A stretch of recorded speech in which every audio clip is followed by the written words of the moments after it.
امت نے اس بات پر اتفاق کیا، اس بات پر اجماع کیا کہ یہ جو دن ہے ماہ ربیع الاول کا دن، جس کی تاریخ 12 ربیع الاول ہے، یہ دن وہ دن ہے کہ اس دن حضور سید عالم رحمت للعالمین اس جہاں کے لیے، اس عالم کائنات کے لیے رحمت بن کر آئے۔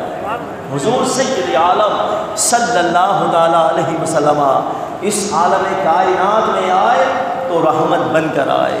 آج لوگوں کا دل اس بات کی شہادت دے رہا ہے۔ کیوں؟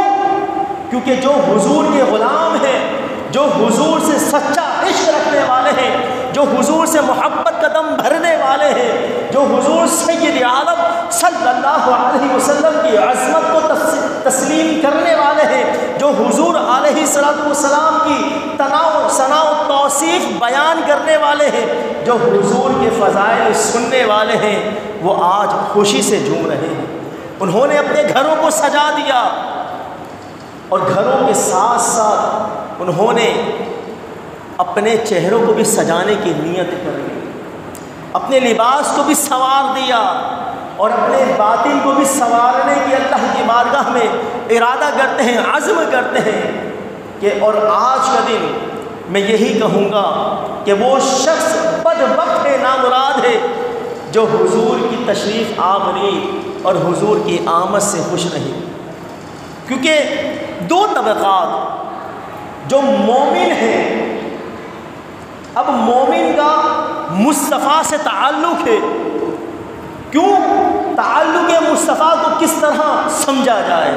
اس کو اس مثال سے سمجھیں کہ اگر کسی کے گھر کسی بچے کی ولادت ہوتی ہے، اس کے یہاں بچہ پیدا ہوتا ہے، تو وہ خوشی سے جھوم اٹھتا ہے اور مٹھائیاں تقسیم کرتا ہے، لوگوں میں کھانے تقسیم کرتا ہے، گھر گھر میں دروازہ بجا کر، گھر گھر میں جا کر وہ مٹھائیاں تقسیم کرتا ہے۔ کیوں؟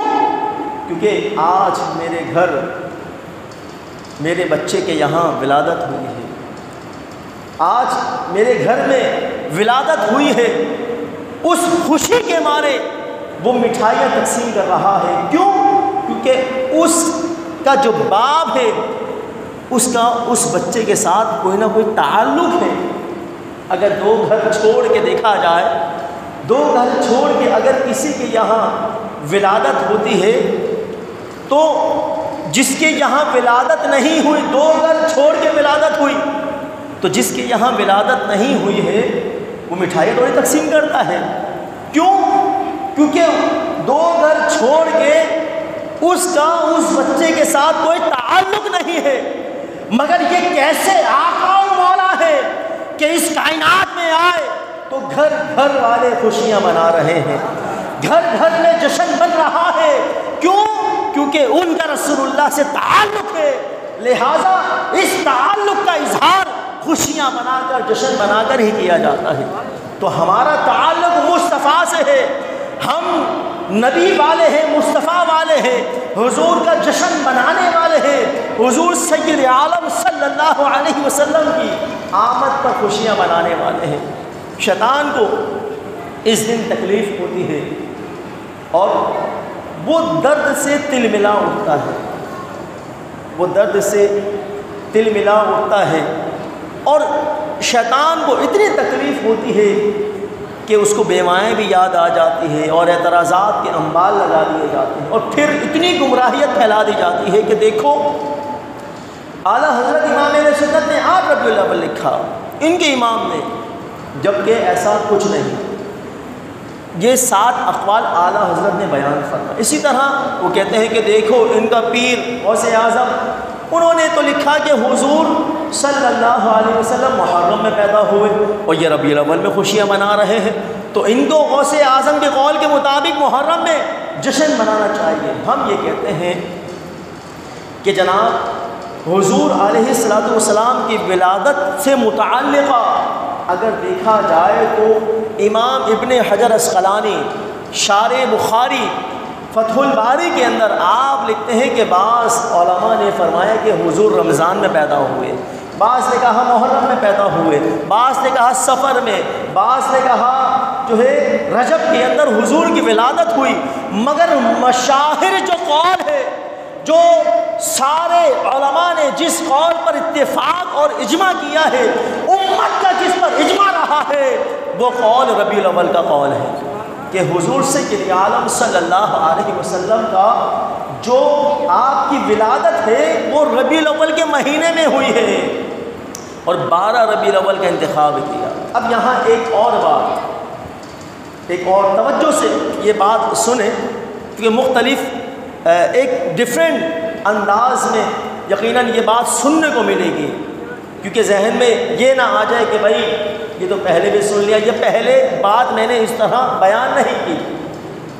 لیکن آپ یہاں دیکھیں کہ یہاں جو بات بیان فرمائے گئی کہ حضور کی ولادت وہ ربیع الاول کے مہینے میں، لیکن یہاں یہ بات بھی ان شیطانوں کے سامنے جب یہ بات رکھی گئی کہ بھائی حضور کی ولادت ربیع الاول کا مہینہ ہے، مگر پھر بھی ان شیطانوں نے ہٹ درمی کا مظاہرہ کرتے ہوئے کہا حضور کا وصال تو حضور کی وفات تو 12 ربیع الاول ہے، حضور 12 کو پیدا نہیں ہوئے، چلو تمہاری بات مان لیتے ہیں حضور 12 کو پیدا ہوئے، مگر حضور کی وفات بھی تو 12 کو ہے۔ میں یہاں یہ کہتا ہوں کہ کسی صحیح مستند اتھنٹک مورخ نے، عالم نے اس بات کو ذکر نہیں کیا۔ علامہ سہیلی بہت بڑے تاریخ کے اور حدیث کے امام گزرے ہیں، آپ اپنی کتاب میں نقل فرماتے ہیں، اور علامہ ابن حجر اسقلانی جو شارح بخاری ہیں، آپ بھی یہ بات بیان فرماتے ہیں کہ حضور کا جو وصال ہے صحیح قول کے مطابق وہ 2 ربیع الاول ہے، اور جو یہ کہتا ہے کہ 12 ربیع الاول حضور کی وفات کا دن ہے، اس دن جشن نہیں بنانا چاہیے، تو میں یہاں ان کو یہ بات ان کے سامنے رکھتا ہوں کہ کسی صورت میں 12 ربیع الاول حضور کا وصال ہو ہی نہیں سکتا، یعنی پیر کے دن، وہ کہتے ہیں کہ پیر کے دن اور 12 کو ہوا نہیں، کیونکہ حضور علیہ الصلوۃ والسلام 11 ہجری کو کہا جاتا ہے کہ حضور کا وصال ہوا 11 ہجری میں، لیکن 10 ہجری کو جو حضور علیہ الصلوۃ والسلام نے حج کیا تھا وہ کیا تھا؟ حجۃ الوداع، آخری خطبۃ الوداع جو آپ نے دیا تھا، آخری حج فرمایا اپنی زندگی کا، اور خطبۃ الوداع جو ہم سنتے ہیں کہ وہ آپ کی زندگی کا آخری خطبہ تھا، تو وہ 9 عرفہ کا دن، 9 ذی الحجہ کا دن تھا، تو اگر اس 9 ذی الحجہ سے چلے اور 11 ہجری کا سال آ جائے تو چاند چاہے 30 کا ہو یا 29 کا ہو، کسی حال میں 12 ربیع الاول آ ہی نہیں سکتا۔ یہ علماء نے آخری قول یہ بات بیان فرمائی۔ پھر یہ کہہ دیا چلو اگر تم 12 کا قول کرتے ہو تو ہم یہاں پر یہ بات کہہ دیتے ہیں کہ غم منانے کا صرف شریعت نے 3 دن کا حکم دیا ہے، 3 دن سے زیادہ غم منانے کی اجازت نہیں، جبکہ خوشی کی کوئی حد نہیں، لمیٹیشن نہیں، لہٰذا ہم ماہ ربیع الاول میں حضور کا جشن ولادت مناتے ہیں، خوشی مناتے ہیں۔ نعرہ تکبیر، نعرہ رسالت، نعرہ حیدری، نعرہ غوثیہ۔ تو یہ وہ باتیں ہیں، اس کو یاد رکھو۔ پھر یہاں یہ بات ذہن میں اچھی طرح بٹھا لیں، وہ کہے کہ کیا تم صحابہ سے بڑے عاشق ہو؟ کیا صحابہ نے کوئی میلاد بنایا، صحابہ نے اس طرح جلوس نکالا، صحابہ نے لائٹنگ کی، چراغاں کیا، جھنڈے لگائے؟ تو ہم یہاں ان کو یہ بات کہتے ہیں کہ ضروری نہیں ہے، شریعت کا یہ قاعدہ قانون نہیں، یہ اصول نہیں ہے کہ جو کام صحابہ کرے وہ کام ہم ہی کر سکتے ہیں، اگر جو کام صحابہ نے نہیں کیا وہ کام ہم نہیں کر سکتے، تو اس طرح بہت سا بگاڑ جو ہے لازم آ جائے گا۔ اب مثال کے طور پر اگر ہم کچھ زمانہ قبل جائیں تو حضور کے زمانے میں تو صرف جمعہ کی ایک ہی اذان ہوا کرتی تھی، خطبہ کی جو اذان ہوتی ہے وہ ایک ہی اذان، لیکن اس دور میں دیکھیں تو ہر مکتبہ فکر کے یہاں 2 اذانیں کہی جاتی ہیں.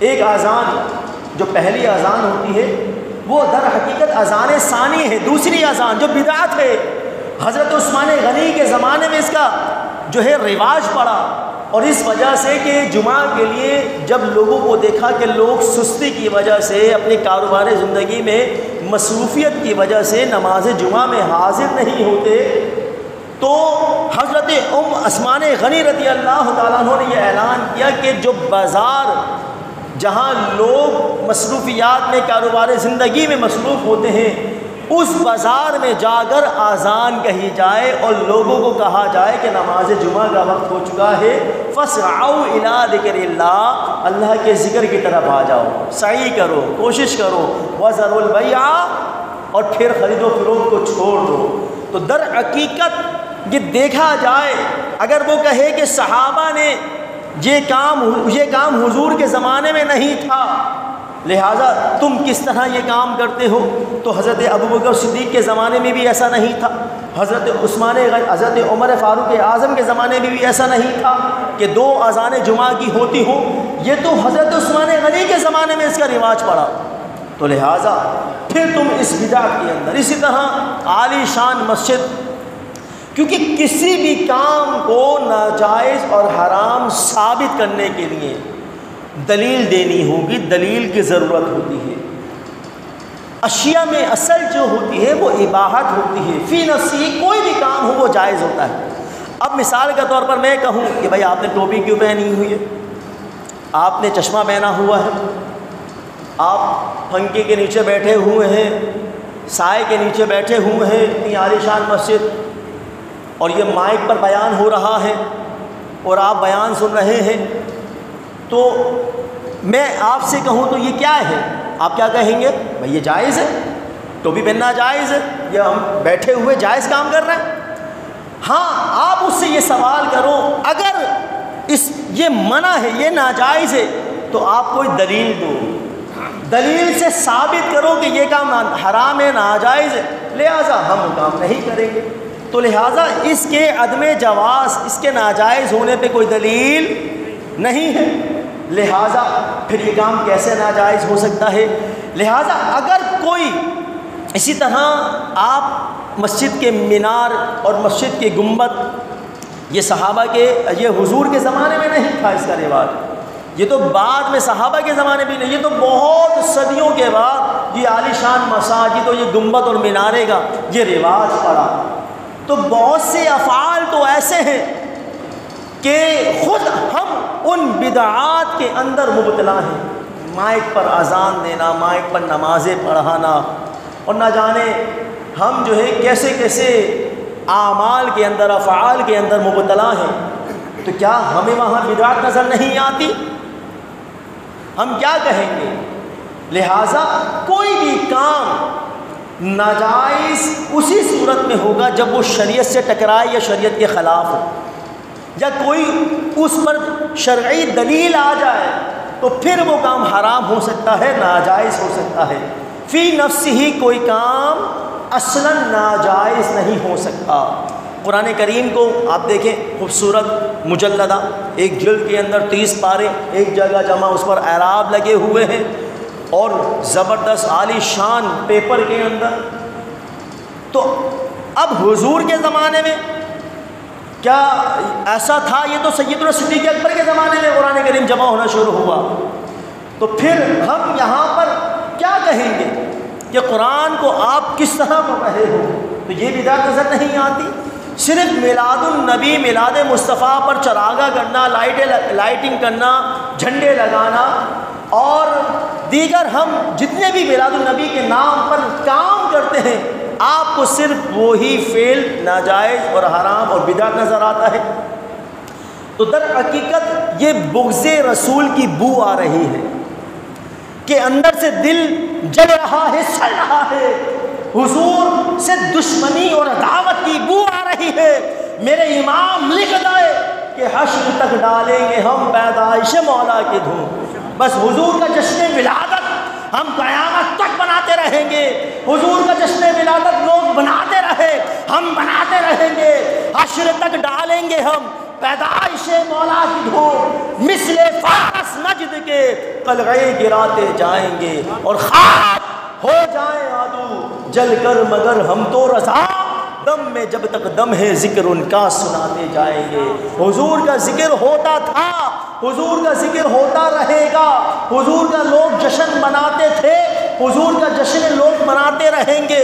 مٹ گئے، مٹتے ہیں، مٹ جائیں گے یاد آتے رہے، جتنے لوگ بھی آئے انہوں نے صرف حضور کی ذات کو نشانہ بنایا، حضور علیہ السلام کی توہین کی، حضور کی ذات، کیونکہ حضور کی جو ذات ہے وہی اصل ایمان ہے، وہی جان ایمان ہے، دین کی بنیاد، دین کی اصل وہ صرف ذات مصطفیٰ ہے۔ حضور سید عالم صلی اللہ علیہ وسلم ہی کی ذات کو نشانہ بنایا گیا، آپ کی توہین و تنقیص کی گئی، آپ کا مذاق اڑایا گیا، آپ کے خاکے بنائے گئے، نہ جانے کیسا کیسا جو ہے آپ کی توہین اور کیسی کیسی آپ کی جو ہے عصمت کو پامال کیا گیا، تقدس کو پامال کیا گیا، مگر میرے امام فرماتے ہیں کہ مٹ گئے، مٹتے ہیں، مٹ جائیں گے یاد آتے ہیں۔ ان کو، شیطانوں کو، بد مذہبوں کو صرف اور صرف جلانے کا ایک واحد ذریعہ ہے، اور وہ ہے ذکر مصطفیٰ۔ حضور کا جس طریقے سے، جس عقیدت و محبت کے ساتھ آپ حضور کا جشن بنا سکتے ہیں بنائیں، اور جلائیں۔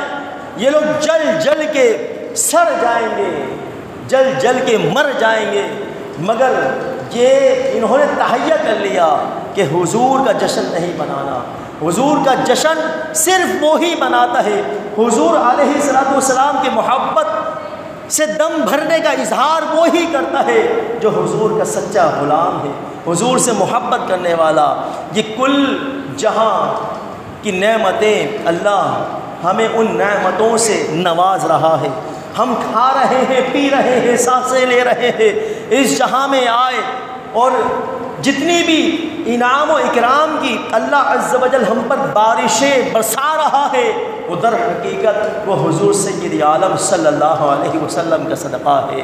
عالم صلی اللہ علیہ وسلم اس عالم کائنات کے لیے آئے تو رحمت بن کر آئے، فضل بن کر آئے، تو جب حضور عالم جہاں کے لیے، اس عالم کائنات کے لیے رحمت بھی ہے، فضل بھی ہے، تو پھر ہم ان کی خوشیاں کیوں نہ منائیں، ان کا جشن کیوں نہ منائیں، کیوں ان کے نام پر خوش نہ ہو، کیوں ان کے نام پر غریبوں کی مدد نہ کریں، کھانا نہ کھلائیں لوگوں کو، غریبوں کی حاجت روائی نہ کریں، کیوں ان کے نام پر جلوس نہ نکالیں، کیوں ان کے دن کو پرجوش طریقے سے شریعت کے دائرے میں رہتے ہوئے بنائیں۔ تو لہٰذا دن منانا، اب لوگ کہتے ہیں بھائی تم نے دن کو خاص کیسے کر لیا، دن کو خاص نہیں کر سکتے۔ تو دن کو خاص کرنے کی دو صورتیں ہیں، ایک تخصیص شرعی کہلاتا ہے اور ایک تخصیص عرفی کہلاتا ہے۔ یہ یاد کر لو، یہ دلائل یاد کر لو، بہت کام دیں گے آپ۔ توجہ سے سنو، توجہ ہے میری طرف، سمجھ میں آ رہی میری بات؟ زیادہ مشکل تو گفتگو نہیں کر رہا۔ تو دن کو خاص کرنے کی کتنی صورتیں ہیں؟ کتنی صورتیں بلند آواز سے بتائیں؟ دو، تخصیص شرعی، تخصیص عرفی۔ بھائی نماز 5 وقت کی نماز ہے، بھائی فجر اپنے وقت پر ہو رہی ہے، ظہر، عصر، مغرب، عشاء، یہ اپنے اپنے وقت پر یہ نماز ہوتی ہے۔ اسی طرح حج اپنے وقت پر ہوتا ہے، رمضان آتا ہے، اس کے روزے فرض ہو جاتے ہیں وہ اپنے وقت پر۔ تو جتنے بھی شرعی معاملات دیکھتے ہیں تو وہ تخصیص شرعی کے حضور سید عالم صلی اللہ علیہ وسلم نے ان کو خاص کر دیا، اللہ رسول نے ان کو خاص کر دیا، اس میں کسی قسم کی تبدیلی نہیں کر سکتے۔ ایک تخصیص عرفی ہوتا ہے، یعنی اپنے پاس سے دن کو خاص کر لینا۔ مثال کے طور پر زید کو اپنی بچی کی شادی کرنی ہے، تو اب کیا کرتا ہے وہ؟ بھائی سفر کا مہینہ چلتا ہے، سفر کے مہینے میں شادی نہیں کرنا چاہیے، حالانکہ ایسا کچھ بھی نہیں، کانسیپٹ نہیں۔ مولوی صاحب انتظار کرتے رہتے ہیں کہ ربیع الاول کا چاند کب نظر آئے گا، تو اب ربیع الاول جیسے ہی ہوتا ہے تو لوگوں میں جو ہے شادیوں کا رواج بڑھ جاتا ہے۔ تو بچی کی ڈیٹ فکس کرنا، دن تاریخ لینا، یہ اپنے پاس سے اس کو خاص کر لیں. اسی طرح بھائی فجر کی نماز، ظہر کی نماز 1:30 بجے ہے، عصر کی نماز 5:15 بجے ہے، مغرب کی نماز غروب آفتاب کے فوری بعد عشاء کی نماز 8:15 بجے.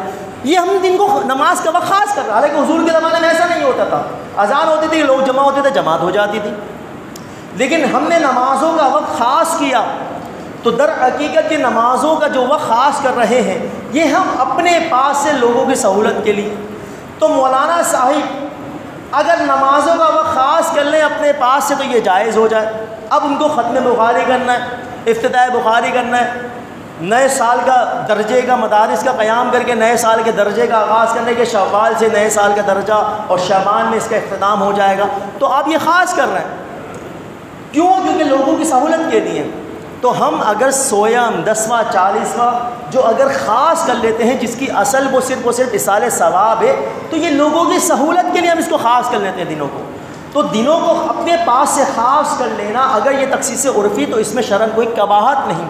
آپ اپنے پاس سے دنوں کو خاص کر لیں، مختلف اس میں تہوار منائیں تو وہ جائز ہو جائے. لیکن اگر ہم کسی دن کو خاص کر کے اس دن میں تہوار بنا لیں، سیلیبریشن کر لیں، تو پھر آپ کو مرچیں لگنا شروع ہو جاتی ہیں، تکلیف ہونا شروع ہو جاتی ہے. آپ کہتے ہیں کہ یہ دن کو خاص کیسے کر لیا بھائی؟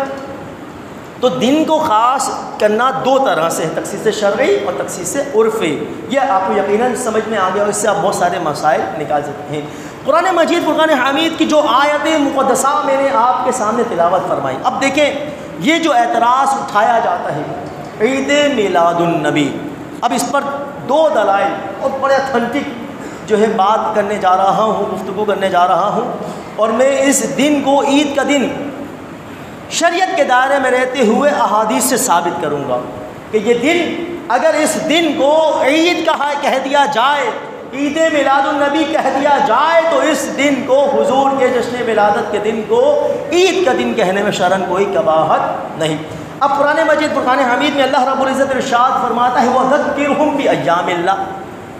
قرآن نے فرمایا اللہ نے انہیں اللہ کے ایام، اللہ کے دن یاد دلاؤ. عبداللہ ابن عباس صحابی رسول مفسر قرآن آپ فرماتے ہیں کہ ایام اللہ سے مراد جو ہے وہ دن ہے جس دن کوئی عذاب آیا ہو یا پھر کوئی نعمت یا رحمت اتری ہو. عذاب کا دن ہو تو انہیں غم اور خوف کے ساتھ، تاکہ ان کے اندر ڈر اور خوف پیدا ہو، انہیں یاد دلاؤ. اور رحمت اور نعمت کا دن، اس دن جب رحمت یا نعمت کا کوئی دن آ جائے تو اس دن لوگوں کو چاہیے کہ جشن منائے، خوشیاں منائے. بلند آواز سے کہیں سبحان اللہ. سمجھ رہے ہیں میری بات؟ سمجھ میں آ رہی ہے کہ غم اور خوف کا دن کس طرح منانا ہے اور رحمت اور نعمت کا دن کس طرح بنانا ہے، تاکہ عمر بھر اللہ کی شکر گزاری ہوتی رہے. تو ہم جشن ولادت مصطفیٰ حضور صلی اللہ علیہ وسلم کی جو ولادت کا دن ہے، ولادت مصطفیٰ ہے، ہم جشن کی صورت میں بناتے ہیں، خوشی کی صورت میں بناتے ہیں نا. غم اور خوف کی صورت میں تو نہیں بناتے. غم تو کوئی اور کرتا ہے، ہم تو ولادت مصطفیٰ کے دن حضور کا جشن مناتے ہیں، خوشی کا اظہار کرتے ہیں. کیوں؟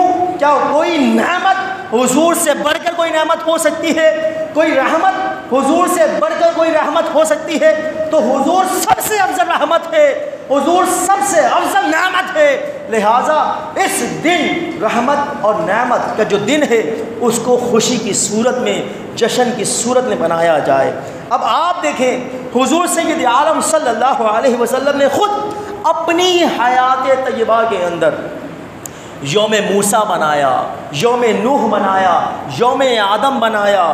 اور امام بخاری، امام بیہقی، امام اسقلانی، امام مسلم یہ نقل فرماتے ہیں کہ حضرت ابو موسیٰ اشعری رضی اللہ تعالیٰ عنہ اس حدیث پاک کے راوی ہیں کہ حضور صلی اللہ علیہ وسلم فرماتے ہیں کان یوم عاشوراء یوما تعظمہ یہودی وتتخذہ عیدا، کہ حضور سید عالم صلی اللہ علیہ وسلم، امام بخاری، امام مسلم صحیح سند کے ساتھ یہ حدیث پاک لاتے ہیں کہ حضور صلی اللہ علیہ وسلم فرماتے ہیں، اور توجہ طلب بات یہاں پر یہی ہے کہ یہ جو دن حضور فرما رہے ہیں کان یوم عاشوراء، عاشورہ کا جو دن ہے تعظمہ یہودی، یہودی اس دن کی تعظیم کرتے ہیں. کیوں؟ وَتَتَّخِذُهُ عِيدًا، اور اس دن کو عید بناتے ہیں. کیوں؟ وجہ کیا ہے؟ جب یہودیوں سے یہ پوچھا گیا، ان سے کہا گیا، تو انہوں نے کہا کہ اس دن عاشورہ والے دن اللہ نے حضرت موسیٰ کو فرعون اور اس کے لشکر سے نجات دی اور وہ دریائے نیل میں غرق ہو گئے. حضرت موسیٰ کو نجات. تو جب حضور نے یہ سنا تو رسول اللہ کی ذات مقدسہ وہ ذات ہے کہ جو فرماتے ہیں کہ یہودیوں کی مخالفت کرو، ان کے شعار کو مت اپناؤ. مگر بات یہاں آ رہی ہے، جب یہودیوں نے یہ کہا کہ اس دن عاشورہ والے دن حضرت موسیٰ کو اللہ نے نجات دی، تو جب رسول اللہ صلی اللہ علیہ وسلم نے یہ سنا تو حضور نے فرمایا نحن اولا بموسیٰ منکم سوؤہ انتم، اور اپنے قوم کو، اپنے صحابہ کو اس بات کا حکم دیا کہ ان یہودیوں سے کہا کہ موسیٰ کے بنسبت تمہارے ہم زیادہ قریب ہیں، اور اپنے صحابہ کو حکم دیا سوموہ انتم. اگر حضور چاہتے دن کو آگے پیچھے کر دیتے تاکہ یہودیوں سے مشابہت نہ ہو، مماثلت نہ ہو، مگر حضور فرماتے ہیں کہ موسیٰ کے قریب تو تمہاری بنسبت ہم زیادہ اقرب ہیں، قریب ہیں، اولا ہیں. تو حضور علیہ السلام نے فرمایا کہ اس دن کو جو سیلیبریٹ کیا جائے، اس دن جو تہوار منا کر گزارا جائے، وہ روزہ رکھ کر منایا جائے. تو حضور علیہ السلام نے اس دن کو سیلیبریٹ کیا روزہ رکھ کر. اب حضور سید عالم صلی اللہ علیہ وسلم فرماتے ہیں کہ جمعہ کا دن مومنوں کے لیے عید کا دن ہے. کس طرح عید کا دن ہے؟ اس وجہ سے عید کا دن ہے کہ اس دن خلق آدم، اس دن حضرت آدم کو پیدا کیا گیا. پانی پلائیں، ان کو پانی ڈالیں. اس دن حضرت آدم، توجہ ادھر کریں، توجہ. اس دن درود شریف پڑھیں، اللہم صلی علی سیدنا و مولانا محمد معدن الجود والکرم وعلی آلہ و اصحابہ وبارک وسلم صلاۃ و سلام علیک یا سیدی یا رسول اللہ. تو اس دن کو روزہ رکھ کر سیلیبریٹ کرنے کا حضور علیہ السلام نے حکم دیا. امام بخاری آگے لکھتے ہیں کان یوم تستر فیہ الکعبہ، کہ یہ جو عاشورہ کا دن ہے، یہ غلاف کعبہ، اس دن غلاف کعبہ چڑھایا جاتا ہے. تو غلاف کعبہ چڑھائے جانے والا دن حضور فرماتے ہیں کہ یہ دن جو ہے، اس دن کو غلاف کعبہ چڑھایا جاتا ہے. تو لہٰذا یہ وہ دن ہے کہ اس دن کعبے کو غلاف چڑھایا جاتا ہے. لہٰذا عاشورہ کا جو دن ہے وہ غلاف کعبہ کا دن ہے. تو عاشورہ کا دن غلاف کعبہ کا دن. تو حضور علیہ السلام نے حکم دیا کہ اس دن کو بھی منایا جائے. تو غلاف کعبہ، کعبے پر غلاف چڑھانے کا دن ہو تو منایا جائے، اور یوم نجات کا دن ہو تو دن منایا جائے، یوم آدم منایا جائے. حضرت نوح علیہ السلام کی جو کشتی تھی وہ پہاڑ کی چوٹی پر لگی تو وہ دن منایا جائے. تو جس دن اس کائنات میں حضور سید عالم صلی اللہ علیہ وسلم رحمت بن کر آئے ہو، انبیاء کے سردار اور افسر بن کر آئے ہو، تو پھر اس دن کو کیوں نہ منایا جائے، اس دن کو پھر کیوں نہ منایا جائے. تو یہ تو بہت بڑی بے ادبی اور توہین ہو جائے گی کہ سارے ایام منائے جائیں. امام بخاری لکھ رہے ہیں کہ یوم نوح بھی بنایا گیا، یوم آدم بھی بنایا گیا، یوم غلاف کعبہ بھی بنایا جاتا ہے، اور یوم موسیٰ بھی بنایا گیا. لہذا سارے ایام منائے جا رہے ہیں، مگر جب رسول اللہ کی ولادت کا دن آ جائے تو پھر ہم اس دن کو نہ منائیں، تو اس سے بڑی بے وفائی اور جفا کیا ہوگی. اس کے بعد اگلی حدیث پاک امام بخاری اور امام مسلم اور امام ترمذی اور امام طبرانی اس حدیث پاک کو کوٹ فرماتے ہیں. ادھر توجہ کریں، ایسا کوئی سانحہ، کوئی حادثہ نہیں ہوا، ہلکا سا کوئی مسئلہ ہوا ہے. تو لہٰذا اس دن کو کیا کیا جائے؟ اس دن کے بارے میں یہ کہا گیا حضور علیہ السلام نے، حضور علیہ السلام امام بخاری اس حدیث پاک کو نقل فرماتے ہیں کہ ایک یہودی حضرت عمر رضی اللہ تعالیٰ عنہ سے کہنے لگا کہ حضرت عمر رضی اللہ تعالیٰ عنہ سے اس نے یہ کہا کہ ان کو ہاتھ پکڑ کے گھر پہ چھوڑ کر آ جائیں، ان کو کوئی خوف زدہ نہ ہو، کوئی ڈرے نہ ان سے، ان کو ہاتھ پکڑے اور گھر پہ چھوڑ کر آ جائیں ان کو۔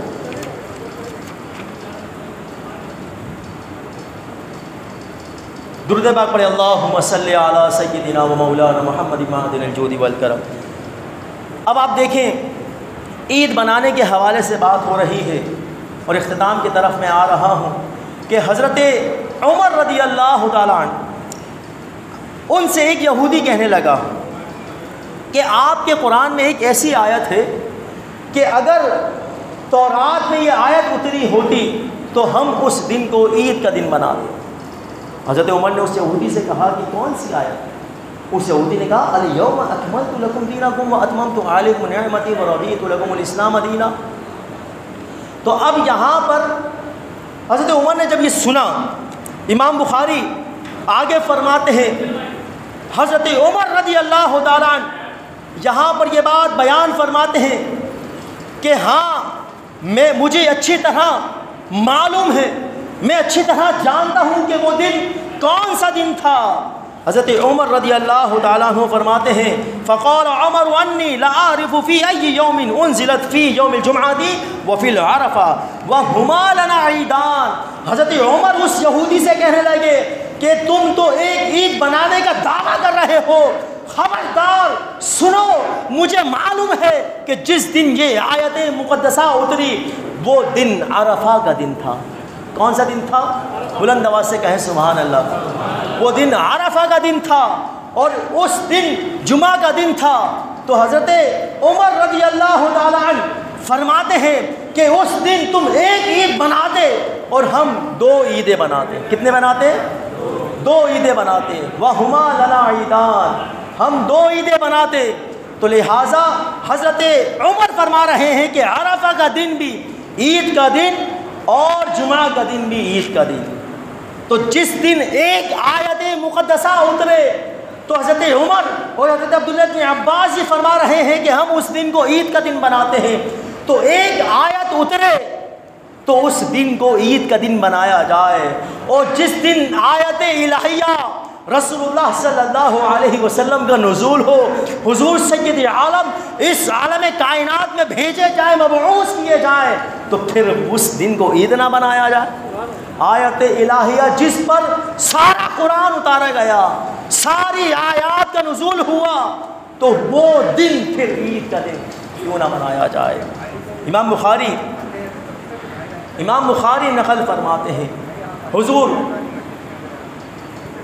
حضرت امام بخاری اس حدیث پاک کو کوٹ فرماتے ہیں، کیونکہ اس پر بھی طنز کیا جاتا ہے، اعتراض اٹھایا جاتا ہے، دیکھو ان سنیوں کو دیکھو، ہمیں تو خیر بریلوی کہا جاتا ہے، لیکن بریلوی بڑے شوق سے کہتے ہیں اور طنزاً کہتے ہیں، مگر وہ یہ کہتے ہیں کہ دیکھو ان کو، یہ ابو لہب کی دلیل کو پیش کرتے ہیں، اس کافر کی دلیل کو، اس کافر کی حجت کو پیش کر کے جشن ولادت بناتے ہیں۔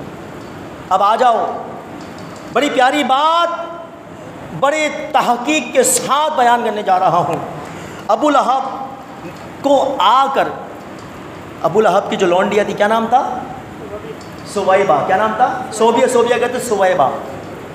اس نے حضور کو گود میں اٹھایا، حضور کی ولادت ہوئی، سویبہ نے اپنی گود میں اٹھایا اور گود میں اٹھا کر دوڑے دوڑے آئی اور آ کر ابو لہب کو خوشخبری سنائی کہ مبارک ہو تیرے بھائی عبداللہ کے گھر محمد پیدا ہوئے ہیں۔ بلند آواز سے کہیں سبحان اللہ۔ سرکار کی آمد، آقا کی آمد، اب تیرے بھائی کے گھر عبداللہ کے گھر محمد پیدا ہوئے۔ ابو لہب خوش ہوا، اور ابو لہب نے محمد کی ولادت یا نبی کے پیدا ہونے کی خوشی نہیں بنائی تھی، خوشی کا اظہار نہیں کیا تھا، بلکہ اس نے اپنے بھتیجے کی خوشی بنائی تھی کہ میرے بھائی کے یہاں بیٹا پیدا ہو، میرا بھتیجا پیدا ہوا۔ تو اتنا خوش ہوا کہ اس نے انگلی کے اشارے سے اپنی لونڈی کو آزاد کر دیا۔ اب لونڈی کو آزاد کیا۔ اس حدیث پاک کو کتاب النکاح میں امام بخاری نقل فرماتے ہیں، مصنف عبد الرزاق جو امام بخاری کے استاد ہیں، وہ اپنی مصنف میں نقل فرماتے ہیں. امام بیہقی سنن کبریٰ میں، امام بیہقی نے شعب الایمان میں، امام عسقلانی نے فتح الباری میں، اور امام بغوی نے شرح السنہ میں، امام قسطلانی نے مواہب لدنیہ میں، اور مخالفوں کا جو بڑا شارح بخاری گزرا ہے انور شاہ کاشمیری، اس نے فیض الباری میں، اور کثیر محدثین نے اس کو نقل فرمایا کہ حضرت عباس سے امام بخاری حدیث لیتے ہیں. حضرت عباس روایت فرماتے ہیں کہ میں سویا تو ابو لہب کے مرنے کے 1 سال کے بعد ابو لہب میرے خواب میں، ابو لہب چونکہ حضرت عباس کا بھائی تھا، میرا بھائی خواب میں آتا ہے. تو میں نے ابو لہب سے پوچھا کہ مرنے کے بعد تیرے ساتھ کیا معاملہ؟ تو اس نے کہا کہ مرنے کے بعد تم سے کوئی فائدہ نہیں ہوا. میرے نیچے آگ، میرے اوپر آگ، میرے دائیں آگ، میرے بائیں، میرے آگے پیچھے آگ، دن رات آگ میں جلتا رہتا ہوں، مگر جب پیر کا دن آتا ہے تو میرے عذاب میں کمی کر دی جاتی ہے، اور میری انگلی سے ٹھنڈے پانی کا چشمہ جاری ہوتا ہے، اسے پی کر میں اپنی پیاس بجھاتا ہوں. امام بخاری حضرت عباس اس کو نقل فرماتے ہیں. امام بخاری فرماتے ہیں کہ حضرت عباس، اب کثیر محدثین نے حضرت عباس سے نقل فرمایا. اب اگر یہ خواب تھا تو اسے خواب سمجھ کے پھینک دے، بھائی خواب ہے، خواب حجت تھوڑی ہوتا ہے، مگر حضرت عباس نے اسے حجت بنا کر نقل کیا، روایت کیا. اور امام بخاری کہ جو بے عشق نبی پڑھتے ہیں بخاری، آتا ہے انہیں بخاری نہیں آتا. تو اب جب بے عشق نبی پڑھو گے تو کچھ سمجھ میں نہیں آئے گا. اب آؤ تو حضرت عباس نقل فرما رہے ہیں، روایت فرما رہے ہیں، اور امام بخاری حجت کے طور پہ، اور کثیر اور درجنوں محدثین حجت کے طور پہ، دلیل کے طور پہ اس بات کو بیان فرماتے ہیں کہ ابو لہب نے بھتیجے کی ولادت کا جشن بنایا تھا تو اس کافر پر رب مہربان ہو گیا، تو ہم تو رسول اللہ کے پیدا ہونے کا جشن بنا رہے ہیں. حضور سید عالم صلی اللہ علیہ وسلم کے نبی، آپ کو نبی مانتے ہیں کہ نبی تسلیم کرتے ہیں، رحمت للعالمین صلی اللہ علیہ وسلم کے پیدا ہونے کا جشن مناتے ہیں. اور مسلمان اگر حضور کی ولادت کا جشن منا لیں تو جب کافر کو اجر مل سکتا ہے مرنے کے بعد، تو پھر مسلمان کیا محروم رہے گا؟ تو مسلمان کا پھر اجر کیا ہوگا؟ لہٰذا حضور کے جشن میں جو کچھ بھی خرچ کیا جائے، جو کچھ بھی کیا جائے، وہ اسراف و گناہ نہیں بلکہ اللہ کی راہ میں ہی خرچ کیا جاتا ہے. حضور کا جشن منانا، حضور علیہ الصلوۃ والسلام کے نام پر چراغاں کرنا، آپ کا جشن ولادت بنانا، یہ عین سنت سے ثابت ہے. لہٰذا حضور علیہ الصلوۃ والسلام کی جشن ولادت کی جتنی خوشیاں منا سکتے ہو مناؤ. اپنے سینوں میں حضور کی محبت پیدا کرو، عشق رسول پیدا کرو، عشق رسول کی شمع کو فروزا کرو. انشاءاللہ دل میں عشق مصطفیٰ رہے گا.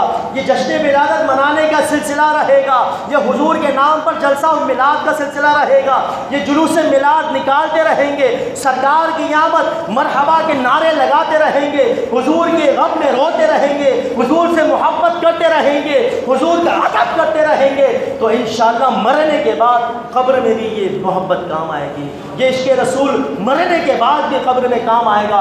امام بخاری نے 7 مقامات پر، 7 میں سے صرف 1 مقام پر اس بات کو ذکر فرمایا کہ مرنے کے بعد قبر میں 3 سوال ہوں گے. اللہ کے بارے میں پوچھا جائے گا، دین کے بارے میں پوچھا جائے گا، نبی کے بارے میں پوچھا جائے گا. یہ صرف امام بخاری جو ہے مختلف طرق سے صرف 1 مرتبہ اس کو ذکر فرمایا، مگر فرمائے امام بخاری نے 6 مقامات ایسے ہیں جو کمپلسری، جو سوال کا جواب لازم ہے، واجب ہے، وہ صرف اور صرف رسول اللہ کے بارے میں پوچھا جائے گا. تو امام اعلیٰ حضرت اعلیٰ سنت امام اہل سنت فرماتے ہیں کہ جب قبر میں حضور سے پوچھا جائے گا، اور حضور سے کیا پوچھا جائے گا؟ یہ نہیں پوچھا جائے گا کہ بتائیے نبی ہے یا رسول ہے، کون ہے، خاتم الانبیاء؟ نہیں. ما کنت تقول فی ھذا الرجل، اس شخص کے بارے میں دنیا میں تو کیا کہتا تھا؟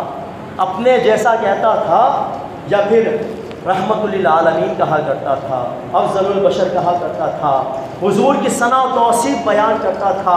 تو حضور کے بارے میں پوچھا جائے گا کہ ان کے بارے میں تو دنیا میں کیا کہا کرتا تھا.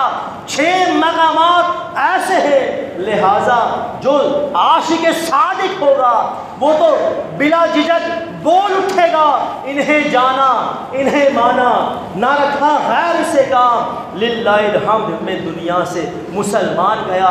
یہ تو میرے وہی آقا و مولا ہے جن کا میں جشن ولادت منایا کرتا تھا, جن کے نام پر چراغاں کیا کرتا تھا, جن کی محافل سجایا کرتا تھا, جن کے نام پر انگوٹھے چوما کرتا تھا, سرکار کی آمد مرحبا کے نعرے لگایا کرتا تھا, حضور پر درود و سلام پڑھا کرتا تھا. 6 مقامات ایسے کہ وہ سوال کا جواب وہ ضروری ہے دینا, وہ سوال پوچھا جائے گا اور اس کا جواب دینا ضروری ہے. لہٰذا اپنے دلوں کو حضور کی محبت سے معمور کرو, حضور کی یاد میں رو, حضور کا عشق اپنے سینوں میں بھر لو. انشاءاللہ دنیا میں بھی یہ محبت رسول کام آئے گی, مرنے کے بعد اور محشر کے اندر بھی یہ محبت رسول انشاءاللہ کام آئے گی. اعلیٰ حضرت فرماتے ہیں کہ آج لے ان کی پناہ, آج مدد مانگ ان سے, میلاد مصطفیٰ سے مت جل, حضور کی عظمت اور فضیلت سے مت جل کہ میں نے یا تو نے حضور کو یہ مقام نہیں دیا, بلکہ ورفعنا لک ذکرک کہ حضور کو یہ فضیلت اور یہ مقام اللہ رب العزت نے دیا. اعلیٰ حضرت فرماتے ہیں کہ آج لے ان کی پناہ, آج مدد مانگ ان سے, پھر نہ مانیں گے قیامت میں اگر مان گیا. اور میرے آقا کی تم پر عنایت ہی نہ صحیح, نجدیوں کلمہ پڑھانے کا بھی احسان گیا. وما علینا البلاغ.